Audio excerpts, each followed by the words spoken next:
그래서 강의하시기 전에 한 20분 정도 함께 목탁 소리에 맞춰서 같이 금강경 12분까지 합송을 하고 몸과 마음을 가다듬고 그 다음에 강의 듣는 걸로 그렇게 정했습니다.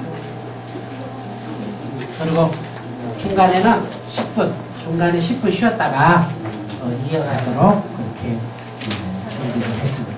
언제든지 좀 불편하고 힘든 게 있으시면은 스태프분들에게 말씀을 꼭 해주시기 바랍니다. 자, 그래요. 그러면은 이제 딱 5시 반이 딱 됐으니까 공부 시작하도록 하겠습니다.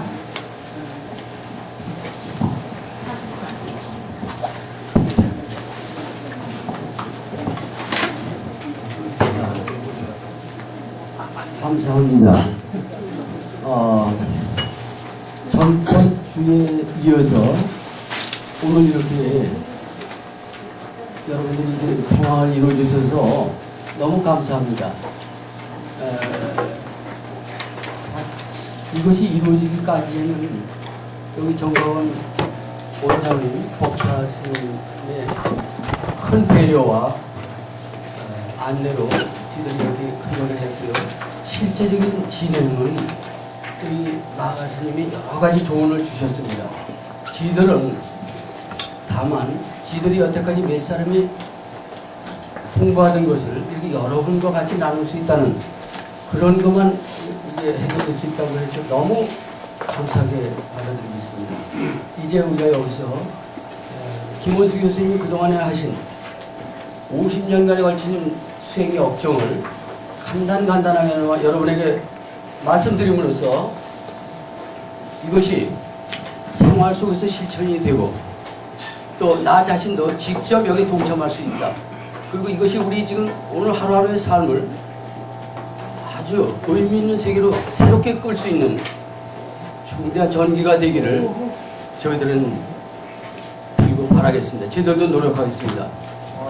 예, 법타스님 저 뒤에 와 계신데, 예, 법타스님 박수 한번 쳐주시고요. 법타스님 마지막.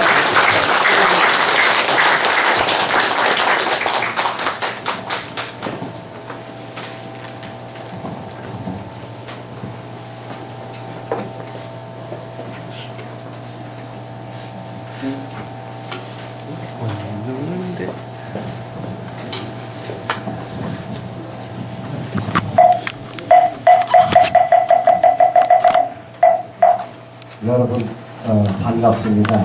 그리고 축하드립니다. 2015년 들어서 이 70억 세계 인구 중에 최고의 선택을 한 것이 여러분이 아닌가 싶습니다.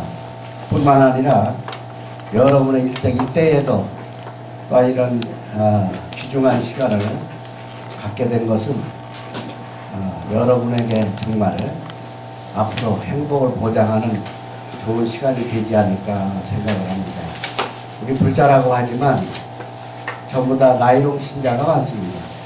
또 불교를 안다고 하지만 정통으로 제대로 강의를 들은 것도 아니고 자기가 좋아서 하기 때문에 그 일변으로 끝나기가 쉽습니다. 그렇지만 오늘 이 김원수 법사님과 함께하는 여러분의 금강경 공부는 정말 여러분이 이 세상을 바로 보게 되는 정법안장의 안목을 가질 수 있는 그런 좋은 기회가 될 것으로 생각을 합니다. 제가 이 정가원 정원 6년인데 그간에 여러 가지 프로그램을 해봤습니다.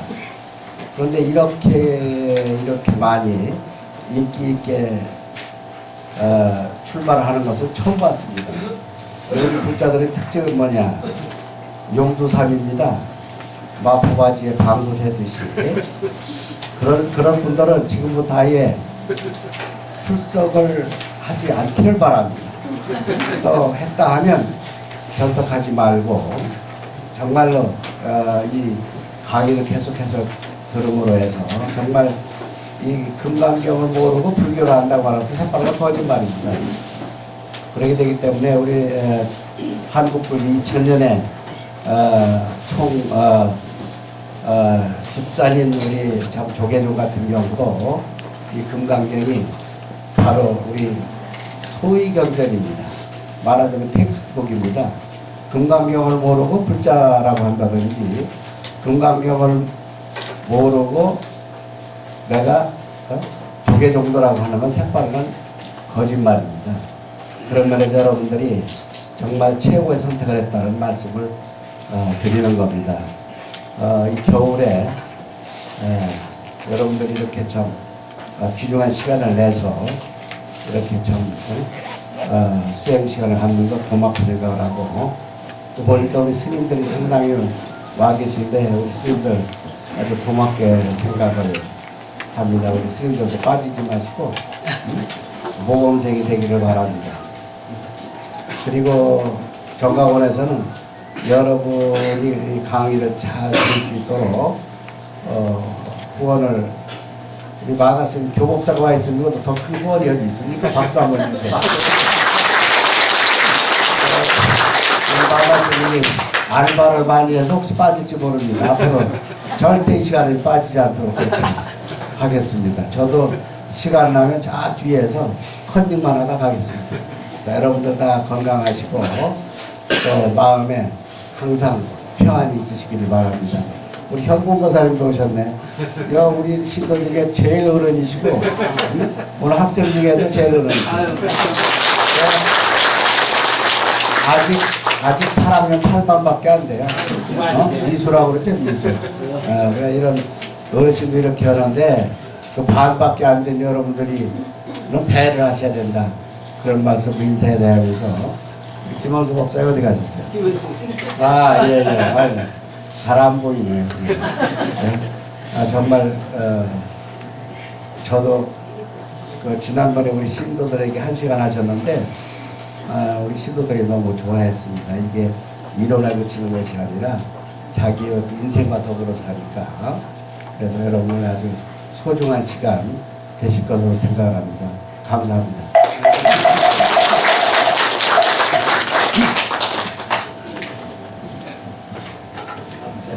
이제 우리 앞으로 지금 좋은 길 인도해 주실 김원수 법사님 한번 소개 올리겠습니다. 한번 박수 한번 쳐주십시오.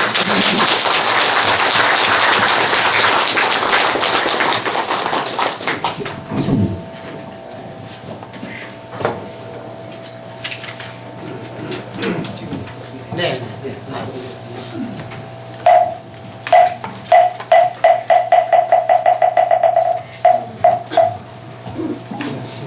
소개받은 김원수입니다.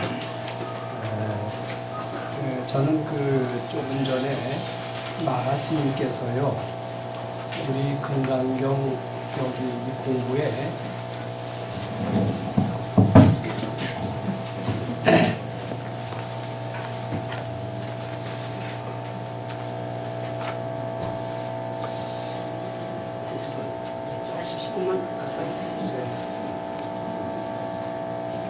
네, 80% 출석하시고요. 우리 1년 이제 과정 매주 이제 1년 하면 이제 52주가 되죠. 80% 출석하고 여름방학, 겨울방학에 여기 소정에 수료를 하면은 금강경 고려사에 시험을 칠 수 있는 자격을 주시겠다라는 그런 말씀을 하셨습니다. 이 이야기는 언뜻 듣기에는 출석을 독려하기 위한 그런 일반적인 상업적 얘기처럼 들릴지도 모릅니다. 근데 저는 그렇게 듣지 않았습니다. 어떻게 들었느냐 하면요, 제가 이게 듣는 태도가 그전보다는 많이 달라졌어요. 그것도 금강경 공부의 보람이라고 생각합니다. 이제 지금 금강경 공부의 결과, 이 마가 스님의 그 말씀은 저는 이렇게 들었습니다. 여기서 1년 동안 매주 80% 출석을 하시고 여름방학, 겨울방학 동안에 소정의 워크숍의 과정을 거친 사람은 불행한 삶에서 행복한 삶으로서 되는 과정을 밟는 사람이다. 또 무능하고 무지의 삶에서 유능하고 지혜로운 사람으로 태어나는 과정을 밟는 사람이다. 훨씬 더 나아가서는 당자의 삶에서 살다가 새로운 불자로 태어나는 삶을 사는 사람이다. 이 과정을 잘 밟아보십시오. 그렇게 살게 될 것입니다. 이런 선언으로 들었습니다. 그런 선언으로 듣고요. 정말 그 말씀에 걸맞게 불행한 사람이 행복하게 되고 무능한 사람이 유능하게 되고 그리고 어둠에서 헤매는 태양자가 정말 새로운 불자로 태어나는 건강형 수련은 분명히 있다라고 생각을 하면서 그 말씀에 걸맞는 제가 강의와 실천을 좀 해볼 생각입니다. 제가 할 수 있는 데까지요. 그래서 오늘 지난번에도 되게 생활 속의 건강형이라는 내용을 가지고 전반적인 말씀을 드린 적이 있었습니다. 아마 매주부터는 본격적으로 건강경 해석을 할 생각입니다. 그런데 제가 하는 해석은요, 단순한 해석이 아닙니다. 이거는 실천을 하기 어려운 해석이고요. 실천을 통해서 제가 말씀드린 것처럼 불행한 삶을 행복한 삶으로 바꾸고 무능한 삶에서 유능하고 지혜로운 삶으로 바꾸고 그리고 당자의 삶에서 정말 새롭게 태어나는 불자의 삶으로서 발을 꾸는 그런 해석을 한번 해볼까 하고요. 그런 해석이 저는 가능하다고 믿습니다. 그리고 거기에는 해석만 있는 게 아니라 반드시 실천도 있습니다. 그래서 이거 하시는 분들은 그냥 강의만 듣고 그냥 가셔서는 안 됩니다. 강의만 들으신과 동시에 집에 가셨어요. 건강경 실천을 하셔야 돼요. 아침 저녁으로 건강경 읽으시고요. 제가 지난번에 말씀드린 것처럼 올라오는 생각을 다 부처님께 바치는 바로 해능대사의 문형법의 수행과 똑같은 수행을 하셔야 돼요. 그런 건강경 실천 수행을 하게 하는 해설입니다. 그렇게 하는 해설을 1년 동안 꾸준히 하신다면 저는 반드시 괄목할 만한 성과가 있다고 믿습니다. 즉 모든 불행한 삶에서 행복한 삶으로 될 수 있다고 봅니다. 이것은 단순히 다른 데서 포교사 자격증을 준다는 그런 뜻과는 상당히 틀립니다. 오늘 마가 스님의 그 말씀을 저는 이렇게 해석하고 말씀드리는 겁니다. 그리고 무능하고 무지한 이런 삶에서 유능하고 활기차고 지혜로운 삶으로 바꿀 수도 있다고 생각합니다. 자, 오늘은요 그런 첫 준비를 하는 준비 단계 말씀을 좀 드려야 될 것 같아요. 그냥 보통 우리 이제 저 강의 시작하듯이 오늘은 건강형 제1번 여시함은 이렇게 나가지 않습니다. 그렇게 나갈 수가 없어요. 왜냐하면 제가 공부한 건강경은요 그렇게 해서는 알 수가 있는 게 아니더라고요. 상당히 준비가 필요합니다. 준비가 많이 되면 될수록 강의가 건강형 내용이 재밌게 들리고 제대로 들리고 그리고 실천을 할 수가 있습니다. 실천할 수 없게 하는 해석은 아무 의미가 없습니다. 한 귀로 듣고 한 귀로 흘리는 거고 1년 동안 그 공부한 보람이 아무도 없게 된다라고 봐서 오늘은 그 건강경 해설을 잘 들으시고 실천 수행을 하실 수 있는 준비가 되는 시간을 가지도록 그렇게 오늘은 제가 생각을 해봤습니다. 오늘로 다 끝날지 요 다음 시간 더 한 번 할지 모릅니다만 가능한 대로 오늘로서 그 얘기를 대충 한 뒤에 요 다음부터는 건강경 실천을 동반하는 그런 해석을 한번 시작해 볼까 합니다. 오늘 주어진 시간이 지난번에도 80분을 말씀드렸는데 80분 얘기를 하려니까 다 하다 보니까 굉장히 힘들더라고요. 그래서 오늘은 한 40분 하다가 조금 쉬고요. 필요한 질문도 좀 받고요. 그리고서는 또 조금 쉬었다가 나머지 한 40분 하고 이렇게 진행을 할까 이렇게 생각을 듭니다. 지금 보니까 꼭 지난번에 안 오신 분들도 많이 계신 것 같아요. 그래서 지난 시간에 얘기를 일부 하면서 오늘 강의를 진행하도록 하겠습니다. 제가 이제 불교를 처음 만난 것은 언제냐 하면은 대학 1학년 때입니다. 그때가 1961년이었습니다. 이제 고등학교 때까지만 하더라도 제가 종교적인 소양이 있었던가 봐요. 무슨 종교를 믿어야 되겠는데 이런 생각을 늘 하면서도 그때도 대학 입시 때문에 굉장히 바빴던 시절이었기 때문에 제가 또 하나 뭘 믿기 시작하면 자꾸 빠져들어가고 깊이 몰입하는 경향이 있어서 뭐를 믿기에는 대학 입시에 지장이 있겠다라고 생각을 하고 대학 들어갈 때까지 종교 선택을 유보를 했었습니다. 유보를 하다가 이제 대학 들어가고 난 뒤에는 나는 이제 종교의 길을 찾아야 되겠다. 이제 이렇게 생각을 하고 이제 그 61년부터 본격적으로 내 인생에 큰 영향을 줄 종교를 찾아서 나서기로 마음을 먹었습니다. 기독교를 믿을까도 생각을 했었는데 저희 어머니가 기복신앙이긴 하지만은 절에를 쭉 다녔기 때문에 그럼 불교가 어떤 것인가를 한번 알아보자라고 이렇게 생각을 하고 우리나라 지금 여기에 불교 학생가 있나를 그렇게 좀 찾아보려고 했었습니다. 그때만 하더라도 교회는 너무나 번성을 했었고 예수를 믿으려면 널려있는 교회 언제 얼마든지 찾아갈 수가 있었는데 불교를 동남 대학생이 찾으려니까 그때도 그게 길이 쉽지 않았습니다. 그래서 여러 수소문을 했는데 혹시 지금도 기억하시는 분이 어쩌다 있더라고요. 대각사예요. 종로 상가에 대각사에 룸비니 학생회라는 것이 있었어요. 그때 그 지도하시던 이제 홍철 스님인데 참 그 두고두고 기억에 남았는데 나중에 말씀 들어봤더니 그걸 한참 하시다가 환속을 하셨다고 그래요. 그 사람도 안 만나신다고 해서 참 아쉽게 됐는데 제가 룸비니 학생회라는 데를 처음으로 통해서 불교를 입문을 했습니다. 이 룸비니 학생회는 많은 불교 지도자를 배출했던 아주 그때 아주 독특하고 그랬던 그 학생회입니다. 지금 서울시장으로 있는 박원순 시장도요. 자기 불교 신자래요. 뭐 때문에 불교 신자냐면 룸비니 학생회를 거쳤다라는 식으로 하면서 룸비니를 들먹였던 그런 그랬습니다. 한번 그분한테 가서 물어보시면 대답할 겁니다. 근데 이때 불교를 처음으로 아는데요.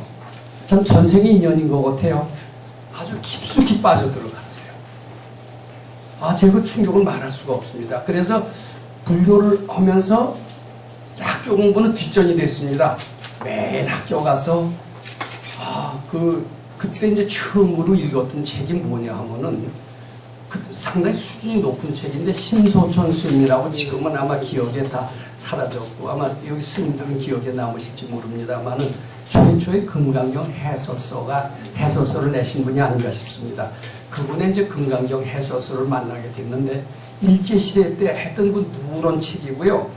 지금도 없어진 이런 점이 있는 이런 글자로 된 해설서였습니다. 근데 그 해설서를 읽으니까요 너무나 감동적이에요. 자, 이런 거 전생의 인연 아니면 해석이 안 되는 것 같아요. 저는 타고난 불자인 것 같습니다. 아주 감동을 하고요. 그리고선 그 뒤로 스님을 그대로 닮으려고 했습니다. 아주 고지식하게요. 어렸을 때부터 제가 육식을 별로 안 좋아했는데 이게 잘 맞아서 육식도 안 하고요. 그리고 우리 아버지 술 되게 좋아했습니다. 아마 제 체질도요, 술 웬만큼 먹어도 얼굴 안 빨개지는 체질이거든요. 근데 입학 때 미팅 하이레옥슨 술인데 술 안 먹고요. 물론 담배 배우지도 않았습니다. 그리고 여자하고 가까이 하면 안 된다는 얘기가 있어서 그때 10,000원 버스 때도 이렇게 여자 근처만 오면 멀리 차분이 됐을 정도로. 근데 그게 아주 막 들었어요. 그리고 불자답게 살려고 노력을 했었습니다. 그러다가 이제 1963년에 이제 우리말 8만대장경이라고 지금도 그 책이 그대로 나오고 있습니다. 그게 처음으로 나왔는데 너무나도 반가웠습니다. 그전에는 불교에 관한 서적이 아주 불모지되었던 것 같습니다. 그 책이 그때 상당히 비쌌는데 남이 이제 가정교사한 돈으로 막아서는 그 비싼 책을 사서 읽고 또 읽고 또 읽고 그랬습니다. 그러다가 무슨 생각이 드냐면 이제 난 승려가 돼야 되겠다고 싶어요. 그래서 그런데 제가 외아들이고요. 제가 벌어야 돼요. 그래서 참 고민을 많이 했습니다.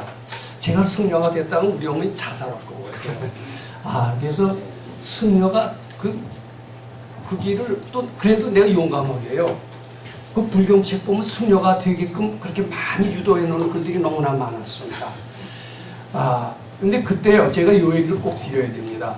그리고 이제 대학생 불교연합회라고 하는 것이 그때 처음으로 63년에 생겼습니다. 저희가 창립 멤버입니다.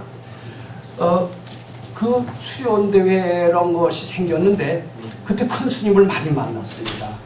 지금 다 고인이 되셨지만 종종 스님을 지내셨던 서홍 스님이나 아주 천재적인 두뇌로 소문난 탄어 스님, 이분들 법문 종종 듣고요.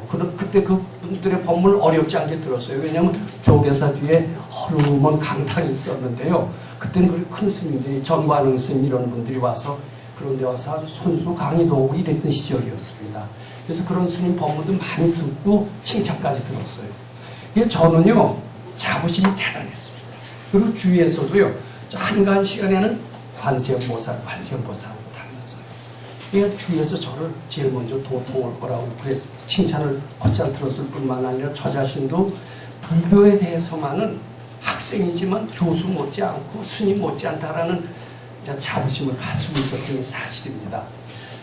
그러다가 이제 이것이 쭉 이어졌습니다. 그래서 이제 군대를 간 것이 1966년인데 65년에 졸업을 하고요. 군대를 갔다가 제가 지난 시간에 쭉 길게 얘기했습니다만은 여기 동국대학교 총장을 지내신 이제 백성욱 박사를 이제 만난 적이 있게 됐습니다. 근데 참 첫 번째 만날 때부터 뭐 전생에 인연인 것 같아요. 그냥 쭉 빠져들어갔어요. 그래서 이제 1년을 매주 갔습니다. 군대에 있으면서 춘천서 근무했는데 매주 나와서 이제 가다가 나중에는요, 그 도량이 있어요. 그 지금 경기도 부천 거기 저 도량이 있는데 거기 저 수자들이 좀 있었습니다. 제가 이제 거기서 토요일 날 가서 하루 저녁 자고 가면요, 월요일부터 이제 군대 근무가요, 머리가 맑은 거예요. 그러다가 월요일 날 머리가 맑다가요, 화요일 날 되면 약간 떨어져요. 그래갖고 한 토요일쯤 되면 기운이 쭉 빠져요. 그럼 어떻게 해요? 충전하려고 또 갑니다, 토요일 날. 그래서 1년을 다니다 보니까요, 이제 그분의 가르침이 뭐냐면요, 금강경 실천이에요. 실천. 즉, 아침, 저녁으로 금강경 읽으라고 그랬어요. 그리고 낮에도 계속 금강경 읽을 수는 없지 않느냐. 생업이 있으니까 생업에 충실히 하되 생업을 하면서 뭐 하기 싫다, 좋다, 된다, 안 된다, 올라오는 여러 가지 분별심을 부처님께 바치라는 거예요.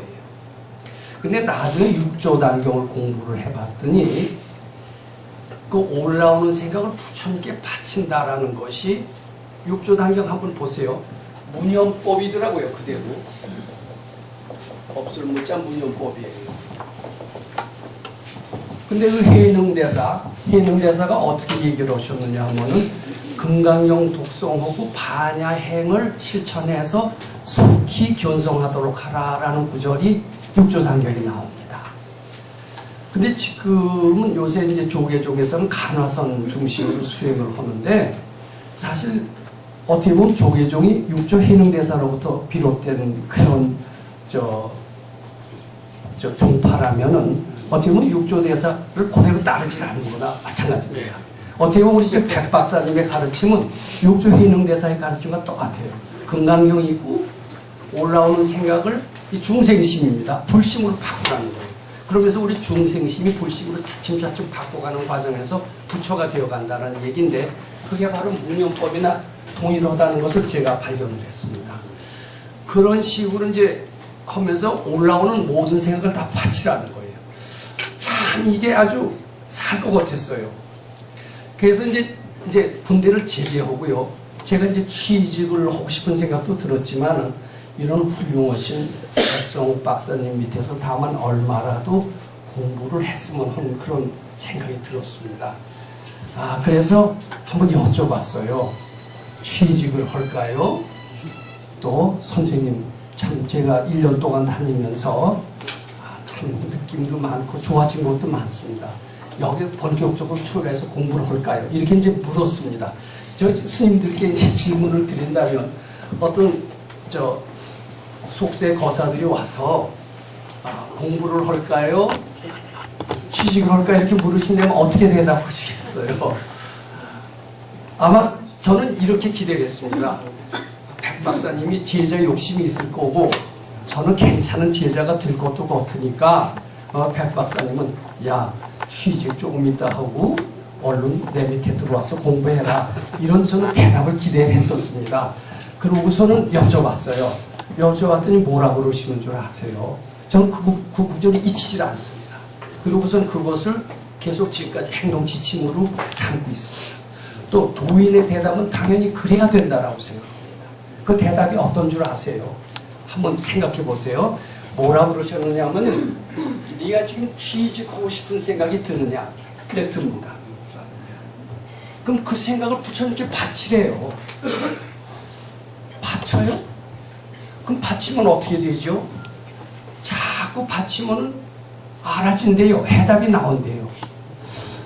해답이 나올까 저는 그게 약간 궁금했습니다. 고뒤에. 그런데 취직하고 싶은 생각도 드는데 또 선생님 모시고 공부하고 싶은 생각도 듭니다. 그랬더니 그 생각도 바치래요. 그러니까 이렇게 갈등하는 물음을 할 때 어떤 정답을 주시지 않아요. 네 속에 지혜의 길이 있다. 그것을 금강경 독송과 문용법을 통해서 네 지혜를 개발해라. 그래서 그 지혜에 의해서 움직여라. 누구 말에 따라서 움직이지 마라. 그 요점이 그겁니다. 그래서 그때 바로 또 어디 취직 자리에서 오라는 데도 있었습니다. 거기 가고 싶은 생각도 났다가 여기 한번 가게 되면 영원히 공부 못할 것 같은 생각도 들어서 또 공부하고 싶은 생각도 났다가 왔다 갔다 하는 거예요. 아마 그러실 때가 참 많을 겁니다. 저도 지금도 그럴 때가 있어요. 근데 그럴 때는 한번 바치는 게 좋습니다. 근데 이게 준비가 잘 된 사람은 딱 바치면은 바치는 순간 설명이 돼요. 우리 중생심은 모르는 마음입니다. 불심은 뭐예요? 중생심은 몰라요. 우리는 모르는 게 모르고 무능하고 이렇습니다. 근데 이걸 부처님께 바침으로써 불심으로 바뀌는 겁니다. 바뀌는데 완전히 바뀌어지면 부처님 마음이 돼요. 그러면서 지혜도 나오고 능력도 나오는데 판단력이 나온다는 거예요. 근데 그 말을 믿고 해보는데 거기 해답이 잘 안 나와요. 근데 준비가 된 사람은 바치면은 금방 알아진대요. 근데 그건 뒤늦게 알았습니다. 그때는 해답이 잘 안 나와서 해답이 안 나온다 그랬더니 이제 하시는 말씀이 그러면 한 100일이라도 해봐라. 이렇게 되신 겁니다. 그래서 저는 사실 100일만 하려고 백 박사님 밑에 중단을 했었습니다. 근데 이제 100일 하다 보니까 매일 갖고는 안 되고 그래서 얼마를 했냐면 4년을 했어요. 4년. 그동안 여러 가지 갈등이 있었는데 그래서 4년 하면서 역시 한 3년은 해야 되겠다라는 생각을 했습니다. 저는 사회 진출한 지가 상당히 늦습니다. 거기서 4년을 하고 밖에 나와서도 제가 대학 교수 생활을 한 30년 했습니다만은 대학 교수로 들어갈 때까지는 한 10여 년 동안 공백이 있었어요. 이것도 해보고 저것도 해보고 그러다가 뒤늦게 대학 교수했습니다. 전 뒤늦게 대학 교수 되기 어려운데 어떻게 또 됐어요. 그것도. 이제 그렇게 해서 제가 우선 오늘 말씀드릴 것은 제가 4년 동안 공부하면서 참 이게 공부라는 게 뭔가 금강경 실천이라는 게 뭔가 이것을 알게 된 것 같습니다. 그리고 금강경 해설에 들어가기 전에 금강경 제대로 알려면 이 얘기를 꼭 말씀드려야 될 것 같아요. 그래서 오늘은 이제 그 이야기를 먼저 좀 이야기하고자 합니다. 요 인물 지금 나눠드렸는데 다들 받으셨는지요? 네, 제가 한 30장 준비를 했습니다만은 아마 조금 더 오신 것 같아서 복사를 부탁을 했습니다. 그래서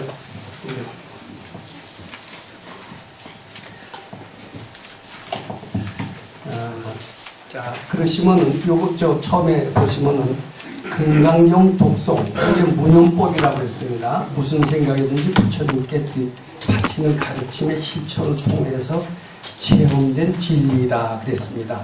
그래서 이제 첫 번째는 일체유심조의 진리, 이렇게 이제 제가 했습니다.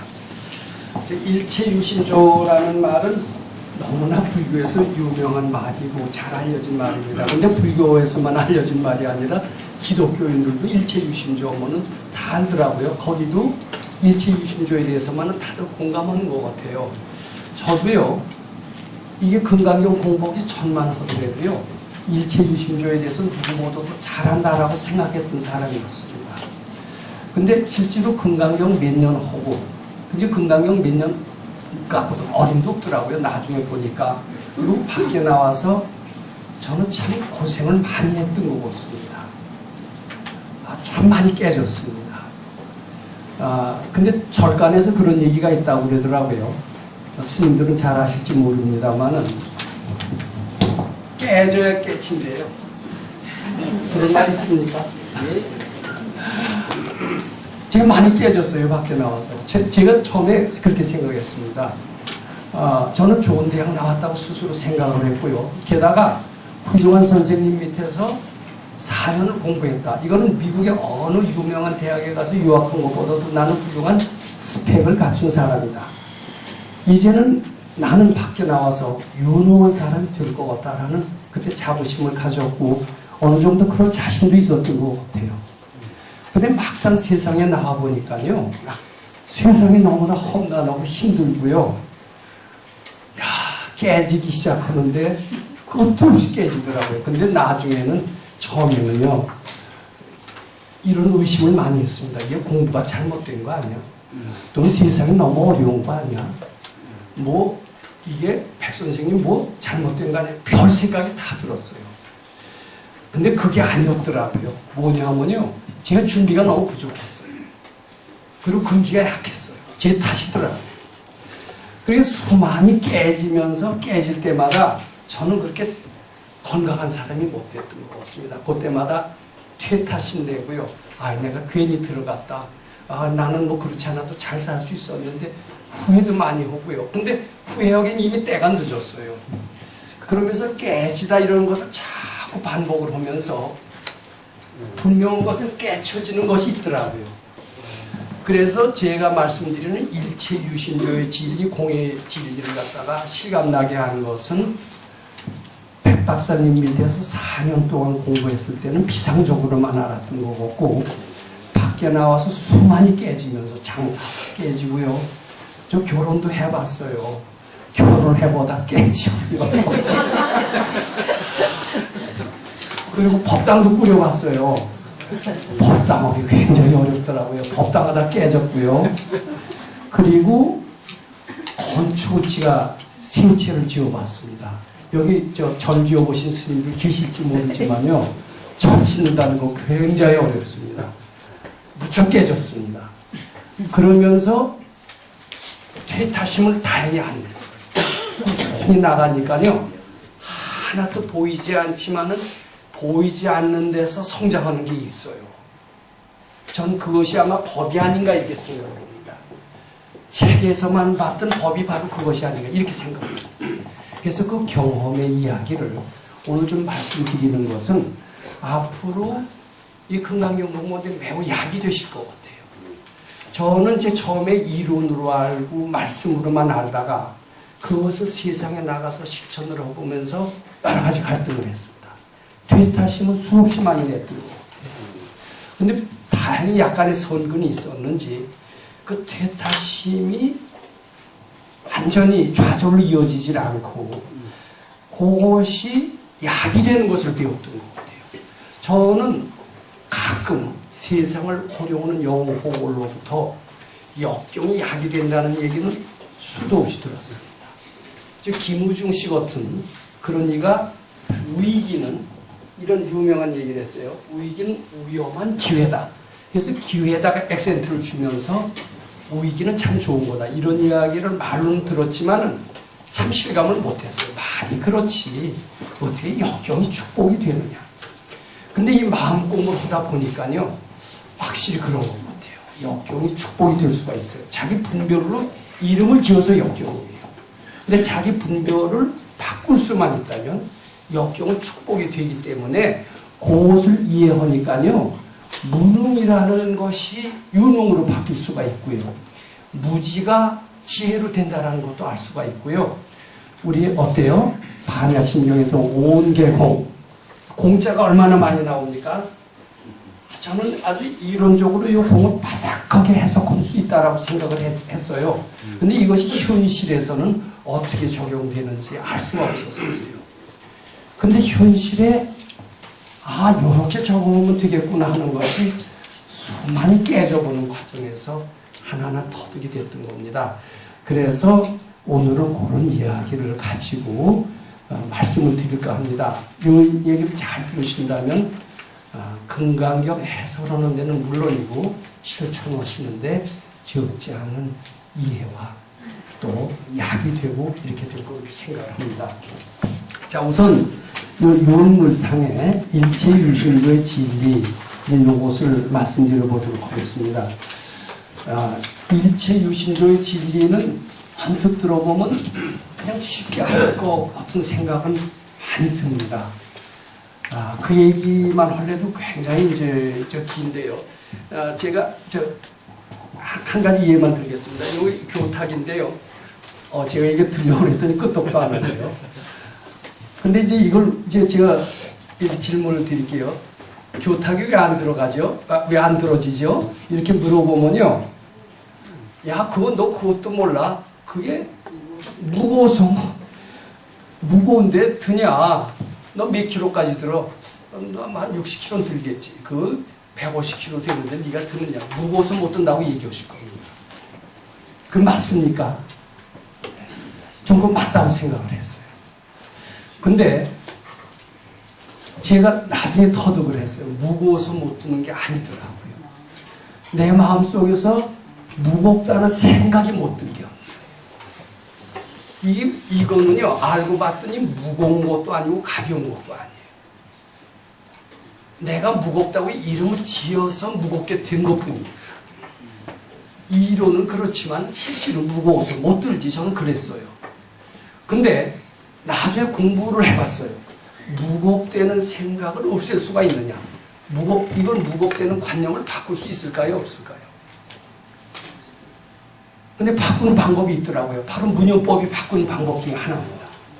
그래서 바꾸어서 무겁다는 생각이 없으니까 이게 들어지는 체험을 하는 거예요. 자, 이렇게 되면 어때요? 모든 것은 다 마음이 한다라는 이런 일체유심조의 말씀에 어느 정도 공감이 됩니다. 근데 그런 것은 일체유심조를 알아도 사실 피상적으로 아는 겁니다. 제대로 아는 게 아닙니다.